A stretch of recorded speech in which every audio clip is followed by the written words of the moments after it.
자, 여러분, JP보건에서요. 또 우리나라 반도체 뭐 일단은 대표적으로 우리나라에 뭔 억하심정이 있든지 아니면 반대로 이놈들이 나쁘다. 겨울이 왔다. 뭐 빙하기다. 뭐 이러면 또 이번에도 HBM 성장 둔화다. 그래서 삼성전자 목표가를 하향하고 또 SK하이닉스도 까는 이런 분위기인데 그럴 때마다 되려 저점이 나오기도 했거든요. 그렇게 하고 빠지면 그게 저점.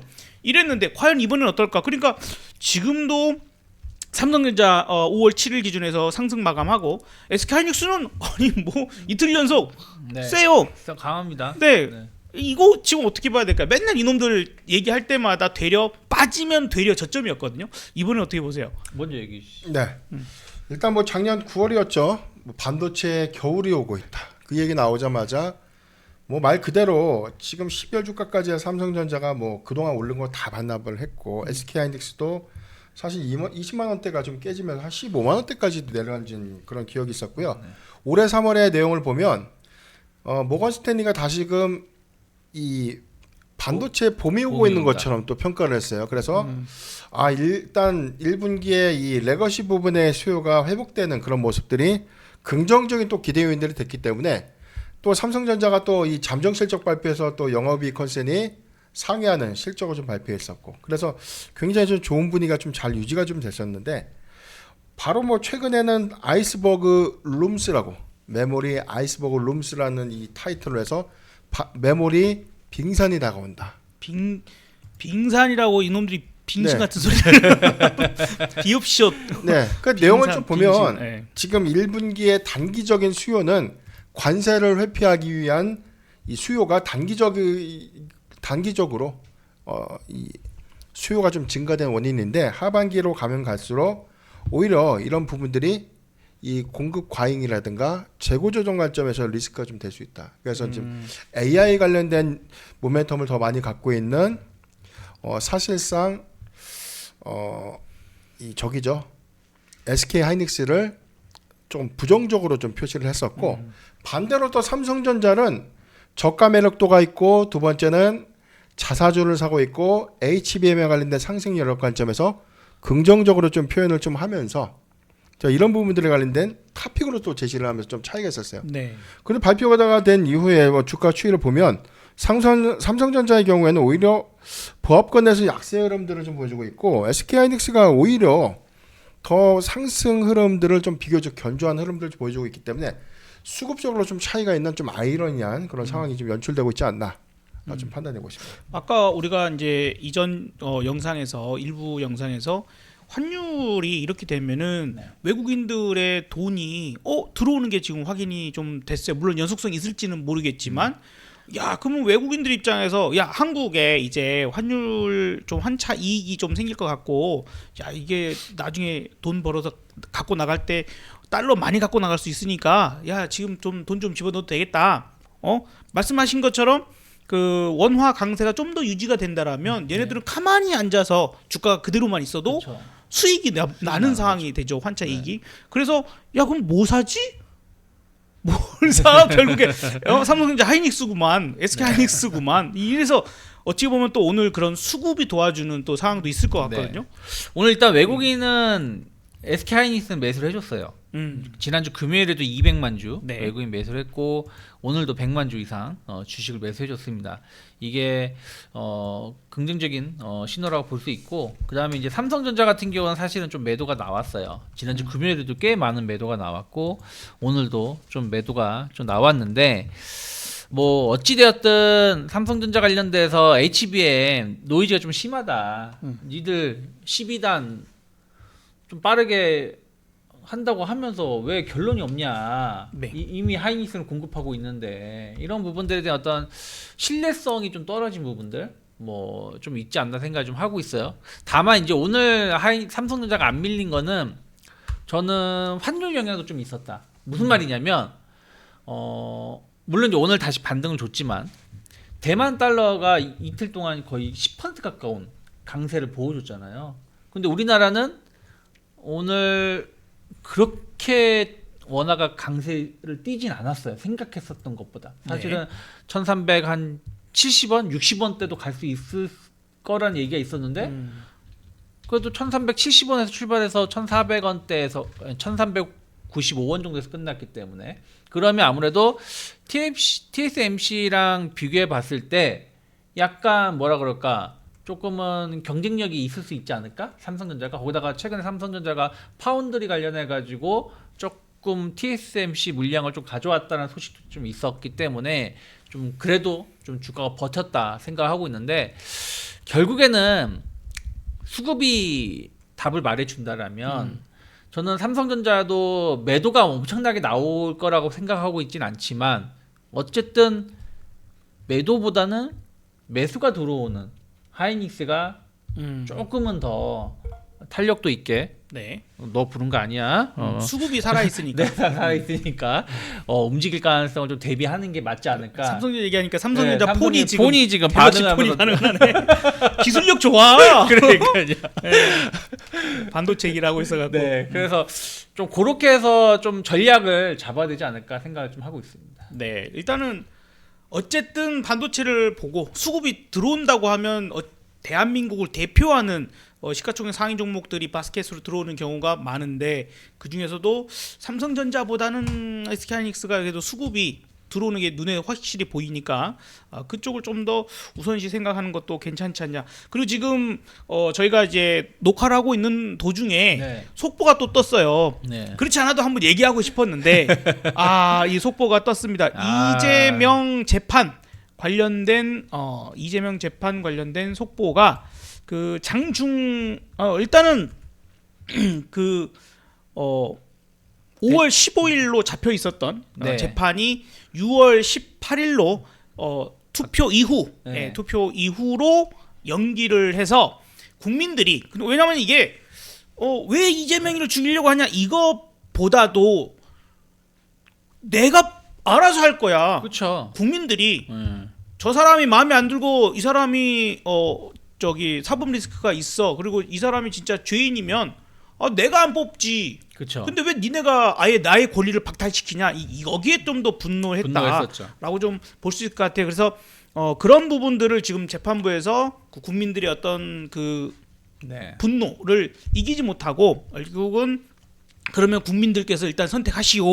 요건 된 것 같아요. 선택하시오. 근데 거기서 오늘 상당히 많은 종목들이 급등을 했어요. 급등했죠. 이재명 관련주들이 다 급등했고 저는 오늘 어떻게 대응을 했냐면 사실 이제 약간 그 이재명 인맥주나 혹은 약간 이제 오래된 종목 예를 들어서 오리엔탈 전공이랄지 네. 이런 종목들도 갖고는 있었어요. 그래서 수익 내고 또 팔았다가 다시 하고 막 이랬다가 요거는 한번 끝까지 갖고 가볼 만 할 거야 했으면서도 어차피 눈으로는 이제 보이는 거예요. 그래서 저는 그런 관련주들은 팔아버리고 오늘 그 정책주 네. 그러면 이재명이라는 사람이 선거 활동 하러 돌아다니면서 누구 만나서 듣고 수첩에 적고 뭐 얘기하고 경제는 어떻게 할 거며 뭘 어떻게 할 거며 이런 것들 그리고 이제 이런 것들에 대해서 얘기한 것들이 있거든요. 중복적으로 얘기되고 그쵸.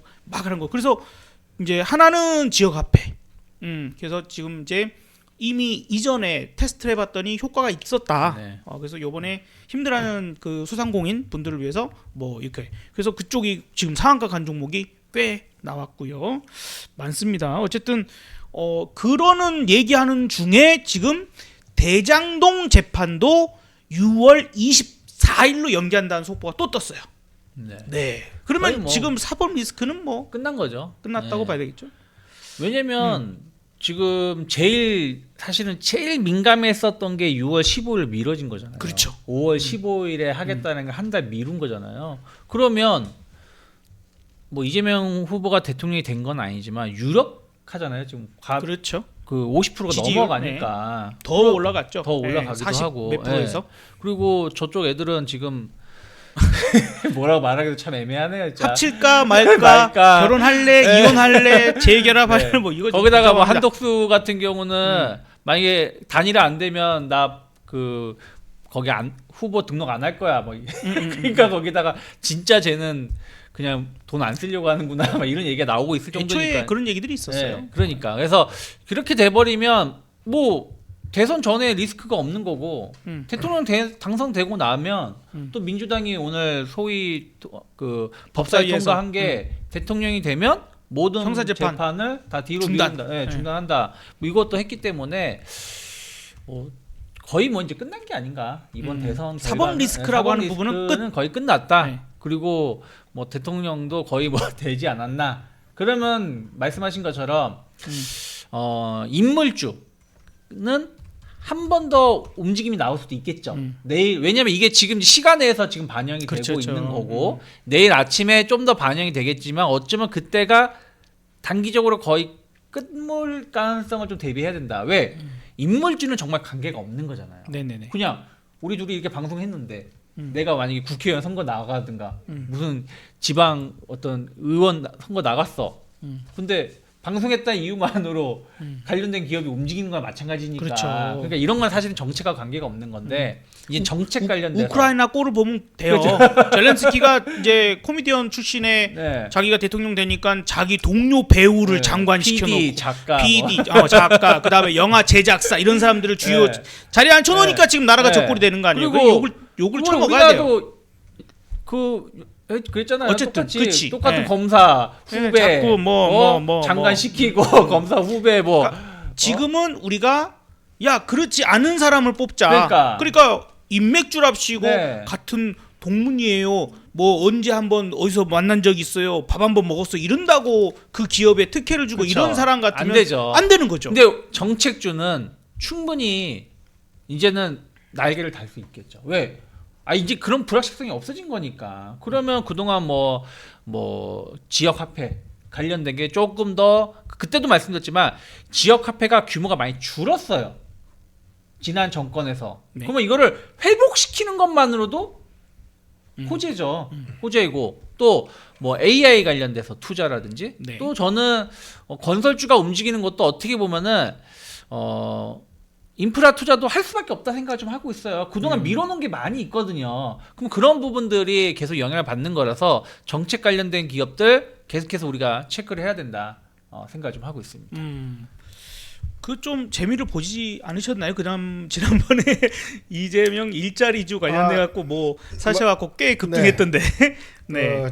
근데 크게 재미는 아직 못 보고 있어요. 음. 크게는 아니고 일단 홀딩을 하고 있는데 저는 네. 뭐 플랜티네시나라는 종목을 보유를 좀 하고 있지만 일단 뭐 수급 변동이 좀 심해서 제가 이제 경험을 좀 해보니 사실 수급이 가장 좋은 종목 우리가 뭐 대장주라고 하면 대장주 1, 2, 3가 그거 이외에는 크게 좀 재미가 좀 없다라고 볼 수 있는데 그 중요한 거는 대선이 한 달도 채 안 남았죠. 근데 이제 뭐 토론회 일정 같은 것들 그래서 뭐 1차 토론회, 2차 토론회 일정 등을 좀 주목을 해봐야 될 것 같고 우리가 전통적으로 이 대선주가 가장 크게 좀 움직였던 그 시점이 정책 토론회가 TV 토론회에서 이제 나왔던 세부적인 공약 사항 그렇죠. 그리고 여기서 언급되는 추가적인 어떤 세분화된 공약 내용들 이런 것들이 수급의 연속성을 좀 보여줬기 때문에 저는 뭐 아직까지는 뭐 먹을거리는 좀 충분하지 않을까. 네. 그렇게 좀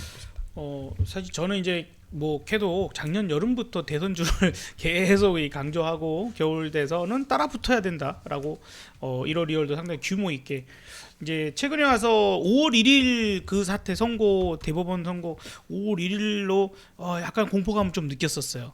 그래서 약간 비중을 줄이기는 했지만 오늘 저는 그 지역화폐 관련주 코로 시작하는 코나이 뭐 네. 종목들 정말 뭐 좀 더 비중 좀 더 실어서 재미난 상한가로 마무리되는 상황도 있었고 그 다음에 그 AI 산업을 이제 방금 얘기하신 것처럼 우리가 이거 공수표를 날리는 건지 자기가 표를 얻으려고 공약을 그냥 무리하게 말도 안 되는 거를 틱틱틱 아니면 자기 머릿속에 있지도 않은 거를 그냥 틱틱틱 얘기하는 경우가 있어. 전 대통령들 이렇게 보면 그런 거 많이 느꼈잖아요. 저거 느꼈죠. 뭐 자기 머리로 지금 이해도 못 하고 있는 얘기를 막 말을 하고 있네. 그러니까는 상대방의 공격이 들어오면 아유 뭐 그런 건 됐고요. 그냥 그렇게 한다고요. 뭐 아니 내가 말하는 시간인데 왜 나를 공격하냐고 막 이래버린다거나 이런단 말이죠. 그러니까 어떤 부분이냐면 말씀드리고 싶은 건 그런 거예요. 말씀하신 대로 정책 이제 토론이나 이런 것들이 나와서 저 사람이 진짜로 머릿속에 이해를 하고 있는 정책인가? 그러면 그건 실행될 가능성이 높아요. 높죠. 그러면 이건 대선이 끝나도 계속 가요. 그쵸. 오히려 본격적으로 가야죠. 예를 들어서 AI 산업에 100조, 200조. 근데 그것을 어떻게 할 거냐? 자, 어느 지역에 데이터 센터를 하고 거기에 그런데 거기서 끝나면 안 돼요. 돈을 어디서 끌고 올 것이며 그다음에 데이터 센터를 너무 잘 아시다시피 전력이 엄청나게 먹어. 전기 사용 엄청나게 먹는데 그럼 그 전기는 어떻게 할 거야? 애초에 어느 지역에 전기가 얼만큼 생산이 되고 있고 어떻게 하니 거기다 세우면 되고 그러면 이제 수도권에 집중되어 있는 것들 분산되니까 그런 효과도 좋고 막 이런 식으로 얘기가 짜짜짜짜 나온다. 저 사람 이해하고 있네 이 산업을. 그러면 그 사람은 그걸 키울 가능성이 높고 그 정책을 뚫어다 보면 되죠. 그래서 그렇죠. 저는 일단은 두 가지에 초점을 좀 맞춰놨어요. AI하고 지역화폐. 뭐 그렇게 봐도 당연한 거고 또 하나는 물론 이제 그 전에 이 사람이 이랬으니까 지금도 이럴 거라고 우리가 생각을 무조건 하면 안 되기도 하지만 그 전에 이랬으니까 앞으로도 그렇게 잘할 거라고 우리가 예상을 하면서 이재명 후보를 분석을 해본다라면 제일 유명한 게 그거잖아요. 그 계곡. 네네 계곡에 이제 계곡에서, 불법 시설들 불법 11,000개나 시설들을 되는 걸 결국에 이거를 다 정리를 완만하게 합의를 이끌어내면서 정리를 한 거잖아요. 네네네. 근데 보세요. 우리가 전력이 생산이 부족해서 전기가 공급이 안 되는 게 아니에요. 그렇죠. 생산은 잘 하는데 송전. 전기가 왜 부족하냐? 송전망이죠. 송전이 문제죠. 네. 네. 송전망이 안 깔렸기 때문에 이게 왜 안 깔렸냐? 거기 지역 주민들하고의 합의라 이런 게 안 됐기 때문에 못 한 거잖아요. 그렇죠. 그래서 지금 동해 발전소는 가동을 못 하는 거잖아요. 보낼 수가 없으니까 발전해봤자. 그렇죠. 그 지역에서나 쓰는 전기 그렇죠. 정도만. 뭐 일부 뭐 하는 거지 이게 이쪽을 못 보낸단 말이에요. 지금 용인 수원도 마찬가지예요. 삼성 하이닉스가 써야 될 전기가 어마어마한데 이걸 지금 감당을 못 한다는 거잖아요. 근데 그게 다 송전탑인데 이것은 이명박 후보가 만약 대통령 된다. 그럼 그 어떤 정부보다도 빠르게 해결할 수도 있다고 저는 생각하고 있거든요. 그럼 또 그와 관련된 뭐 변압기가 됐든 전선이 됐든 이런 것들도 어떻게 보면은 길게 보면 긍정적으로 볼 수 있다는 거죠. 그러니까 정책이라는 게 그거 하나만 이 딱 종목하고 연결되는 것도 있지만 종목하고 연결돼 안 되는 것 같아도 그 주변 산업을 보면 연결고리를 찾아갈 수 있기 때문에 항상 그런 거를 보면서 토론회를 보면은 좀 좋지 않을까 생각하고 있습니다. 그 말씀하신 것처럼 이번에 얼마 전에 SK 하이닉스를 갔다 왔죠. 다녀와서 이제 토론 거기서 뭔가 얘기를 하고 나오니까 기자들이 뭐 파운드리가 어쩌고 뭐가 어쩌고 막 이런 걸 물어봤단 말이에요. 그랬더니 그런 것들은 지금 현재 중요한 게 아니고 그 다음에 뭐 미국과의 뭐 어쩌고저쩌고 해서 그런 것도 대선이 끝나고 다른 나라는 어떻게 하는지 다 살펴본 다음에 차근히 해야 되겠죠. 그러면서 말하는 게 뭐냐면 용수 문제와 그렇죠. 전력 문제를 얘기했단 말이에요. 그러니까 지금 핵심적인 부분들 방금 말씀하신 어떤 그런 포인트를 정확하게 짚고 있다. 그럼 이 사람은 이런 거를 해결할 가능성이 높다. 그렇죠. 이재명이 이명박이 아니고 짚고 갑니다. 아무튼 어쨌든 근데 왜 갑자기 이재용 얘기하다 여기까지? 뭐 그래서 이제 그런 정책적인 부분들 아니 속보가 지금 떠가지고 그러니까 맞다 그랬구나. 네, 대장동 그것까지 더 이제 밀어치고 그다음에 이제 이건 또 뭔가가 또 얘네들 이상한 꼼수를 부리지 않을까 또 이제 있겠지만은 아마도 헌법재판관 또 2명을 이제 임명하게 되면서 또 그런 것들도 그렇죠. 또 이제 더 이상 이제 이재명 후보 관련돼서의 어떤 리스크는 없다. 진짜 말도 안 되는 테러 이런 것만 아니면 거의 뭐 끝난 거다 생각하시면 될 것 같고 그러면서 이제 결론은 이제 인물이 아니라 정책으로 우리가 계속해서 이제 이재명이 무슨 말을 하는지 또 이재명이 누구를 기용하는 선거할 때 누구를 기용하는지 누구를 같이 데리고 움직이는지 이런 거를 보면서 관련된 산업을 우리가 좀 연구를 해보시면 좋지 않을까. 그리고 저희도 그걸 추적을 해서 계속 말씀드리겠습니다. 네. 혹시 뭐 마지막으로 좀 더 하실 말씀들 있으실까요? 네, 뭐 아까 하나 더 부연을 드리면 말씀하셨던 것처럼 AI 정책주는 수급의 연속성 관점에서 좀 더 매력적이지 않을까. 그러니까 저는 AI와 같이 봐야 될 게 좀 방상 같아요. 원전. 원전. 예, 뭐 지금 채권전에 관련된 가처분 때문에 또 이게 딜레이가 좀 됐는데 전국적으로 보면 이게 우리나라의 어떤 기술 문제라기보다는 법적인 어떤 요식행위 정차다. 그래서 우리가 뭐 작년부터 계속해서 체코 원전 본계약 체결이 지연됐던 그런 부분들은 너무 우리가 이 부분에 관련된 리스크를 판단해서 이걸 팔아야 되나 이런 관점이 아니라 저는 오히려 이런 이슈 때문에 빠진다면 매수의 기회를 좀 볼 수가 있겠다. 그리고 여기에 대해서는 AI 정책들이 토론회에서 다뤄지게 되면 해당되는 전력 인프라를 어떻게 좀 구축할 것인가. 그래서 이제 전통적으로 야권인 이 더불어민주당 쪽에서 사실 이 친원전 정책에 관련된 약간 부정적인 스탠스가 좀 있었지만 이게 이재명 전 대표의 경우에 실용주의. 이 부분이 크게 대안으로 좀 부각됐던 부분들은 정책이 현실화될 수 있는 가능성들 이런 관점에서는 저는 뭐 좋은 어떤 매수의 기회로 활용해 보자 라는 말씀입니다. 네. 그래서 오늘 뭐 다 올라왔어요. 네, 다 올랐어요. 그것 때문에 급락을 시작했지만 뭐 두산 에너빌리티도 네. 다 올라왔습니다. 다 올라왔고 뭐 BHI는 오히려 신고가 오, 마감을 했고 특히 이제 체코 관련돼서는 체코 법원이 약간 태클을 건 거지 체코 정부가 문제를 삼은 건 아니고 이건 충분히 저는 곧 해결될 거라 생각하고 있고 그리고 이제 미국에서 행정명령을 동원해서라도 원전을 더 많이 짓겠다. 속도감 있게. 네, 얘기가 나왔고 또 미국 원전 관련된 뭐 뉴스케일 파워라 이런 기업들이 주가가 나쁘지 않았거든요. 거기다가 정책의 연속성, 그러니까 혹시 민주당이 되면 원전 다시 폐기하는 거 아니냐는 우려감도 이제 끝났기 때문에 충분히 조정이 나온다라면 뭐 우리가 분할 매수 관점으로 좀 접근해 볼 수 있는 섹터다. 그래서 오늘 같은 경우 아침에 두산 에너빌리티 마이너스 9% 개파락했다가 거의 뭐 플러스 마감했고 네. 에너빌리티도 마이너스 5% 하락했다가 뭐 플러스 마감한 거 본다라면 이쪽에 대한 어떤 힘은 계속 있다라는 게 확인된 것이 아닌가 판단하고 있습니다. 네. 자, 오늘 뭐 하다 보니까 많은 얘기들을 더 하게 됐습니다. 반도체 얘기로 시작을 했다가 이제 속보가 뜨면서 이제 이재명 리스크가 3번 리스크가 사라지는 상황으로 좀 판단이 되고 그로 인해서 이미 오늘 네, 그죠? 15일 선거가 이제 6월 18일로 이어지는 넘어가는 그 상황 때문에 이제 정책주가 다 올라왔지만 대부분 올라왔지만 이제는 좀 정책주를 조금 더 집중적으로 그래서 그냥 토론이나 정책이나 뭔 얘기를 하는 걸 이제 지켜보자. 그리고 머릿속에서 논리적으로 정확하게 얘기가 나오는가 그러면 그걸 할 수 있게끔 공부가 된 거예요. 그 정책을 하겠다는 거죠. 예, 그런 것들 그냥 말로만 그냥 뭐 돈을 얼마를 뿌리고 뭐 어쩌고 하고 이제 그런 공수표 날리듯한 어떤 정책적인 그 것들을 보기보다는 실천이 정말 가능한 거냐 그건 더 갑니다. 그리고 AI 산업을 왜 키우려고 하는가에 대한 이유가 명확해야 돼요.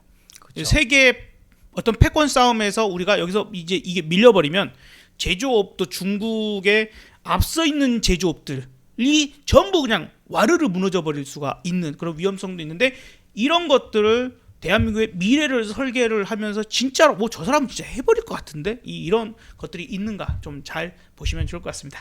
자, 저희 또 여기서 인사를 좀 드리도록 하고 다음 시간에 더 좋은 종목들 이야기들로 준비해서 오도록 하겠습니다. 구독, 좋아요, 알람 설정 부탁드려보도록 하겠습니다. 감사합니다. 고맙습니다. 네, 고맙습니다.